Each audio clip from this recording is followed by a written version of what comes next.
नमस्कार दोस्तों, हमारी आज की इस कहानी का नाम है हैसियत। रविंद्र जी जैसे ही दुकान में घुसे, दुकान के मालिक चमन लाल ने उन्हें आदर से बिठाया और उनको मना करने के बावजूद लड़के को चाय लेने के लिए भेज दिया। उसके बाद चमन लाल ने पूछा, कहिए रविंद्र जी, क्या सेवा करूं? रविंद्र जी ने कहा कि एक साड़ी दिखलाइए। रविंद्र जी चमन लाल की दुकान के पुराने कस्टमर थे, इसीलिए वो जानते थे कि रविंद्र जी की पसंद हमेशा ऊंची होती है और पैसे का मुंह देखना वो नहीं जानते। सो उन्होंने एक से बढ़िया एक साड़ियाँ का ढेर लगा दिया। रविंद्र जी ने साड़ियाँ की क्वालिटी को देखते हुए कहा, चमन लाल भाई, इतनी हेवी नहीं, कोई हल्की सी साड़ी दिखलाइए। वो दुकानदार से कहने लगे। यह सुनकर चमन लाल को विश्वास नहीं हुआ कि उन्होंने कहा हल्की, और आप वो कहने लगे उनसे, क्योंकि हमेशा वो महंगी साड़ी लेते थे। क्या मजाक कर रहे हो रविंद्र जी? भला हल्की साड़ी का क्या करोगे आप? रविंद्र जी ने कहा, ऐसा है चमन लाल भाई, हमारी माँ बूढ़ी हो गई है, अब कहीं नहीं जा रहे हो तो कहीं घर पे ही महंगा साड़ी पहना कर क्यों करेगी? मेरी पत्नी अपनी पुरानी साड़ी दे रही थी पहनने के लिए, जो सिर्फ एक बार ही पहनी थी, लेकिन माँ की जिद है कि वो नई साड़ी ही पहनेगी। उन्होंने कई बार मुझसे कहा कि रविंद्र बेटा, मुझे एक अच्छी सी नई साड़ी ला दे, तेरी पसंद बड़ी अच्छी होती है। पहले भी तू साड़ी लाके दी थी जो बहुत सुंदर थी और कई साल चली थी। अब चमनलाल के सामने फैली हुई साड़ियाँ का ढेर से एक एक तरफ सरकाकर कुछ मीडियम किस्म की साड़ियाँ खोल दी। वो रविंद्र के सामने दिखाने लगे। रविंद्र जी ने निषेध मुक्त से सिर हिलाते हुए कहा कि और दिखलाओ। और साड़ी दिखलाने के लिए चमनलाल हैरान था, पर ग्राहक की मर्जी के सामने लाचार भी। उसने सबसे हल्की साड़ी का बंडल खोला और साड़ी रविंद्र जी के सामने फैला दी। रविंद्र जी ने 450 रुपये की एक साड़ी चुन ली और उसे पैक करवा कर घर ले आए और माँ को दे दिया। साड़ी पाकर सरिता देवी बड़ी खुश हुई।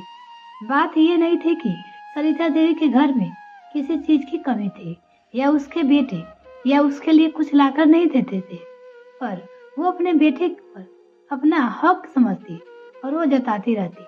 रविंद्र जी पर वो अपने से भी ज्यादा हक जताती थी, क्योंकि रविंद्र जी उनके सबसे बड़े बेटे थे।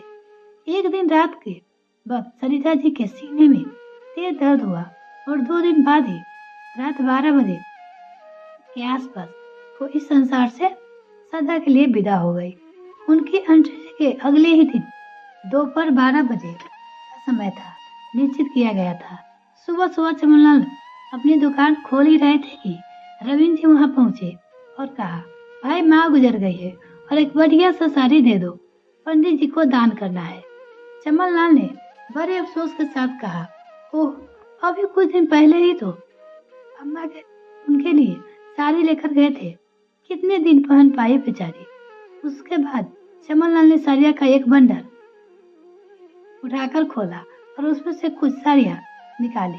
रवि जी ने साड़ियाँ देखी तो उनका चेहरा भी सा गया। उन्होंने कहा कि चमनलाल भाई, जरा ढंग की साड़ियाँ निकालो, यानी महंगी साड़ी निकालने के लिए कह रहा था। कई बंडल खुलवाने के बाद रविंद्र जी ने साड़ी पसंद की। उसकी कीमत थी 2500 रुपया, यानी उससे महंगी साड़ी वो लेना चाहता था। चमनलाल ने कहा, रविंद्र जी, वैसे आपकी मर्जी, प्रदान में इतनी महंगी साड़ी कौन देता है? वो उनसे कहने लगे। रविंद्र जी ने कहा, चमनलाल जी, बात महंगी सस्ती की नहीं है, हैसियत की होती है। भाइयों और रिश्तेदार को पता तो चलना चाहिए कि मेरी हैसियत क्या है और उसकी पसंद कितनी ऊंची है। दोस्तों, मुझे याद है कि मेरे पिताजी अक्सर एक बात कहते थे, मुर्दे को पूछे ये दुनिया, जिंदे की इज्जत कुछ भी नहीं है। ये बात बिल्कुल सच है। मतलब जितना अपनेपन का दिखावा या सहारा मरने वाला इंसान या परिवार के बात करते हैं, अगर जीते जी उतना सहारा बन जाए तो शायद बात कुछ और हो। ये बिल्कुल सही बात है। अगर कोई इंसान जिंदा होता है तो उसे कुछ नहीं देता, मरने के बाद उसका बहुत अति करता है। कहने का मरने वाले के कंधा देना पुण्य मारने वाले लोग हैं, वही कंधा का सहारा। जीते जी बात कुछ और हो। आशा है कि आपको ये कहानी भावनाओं बखूबी समझ गए होंगे। मिलते हैं किसी और वीडियो में फ्रेंड, तब तक के लिए bye. Thanks for watching this video.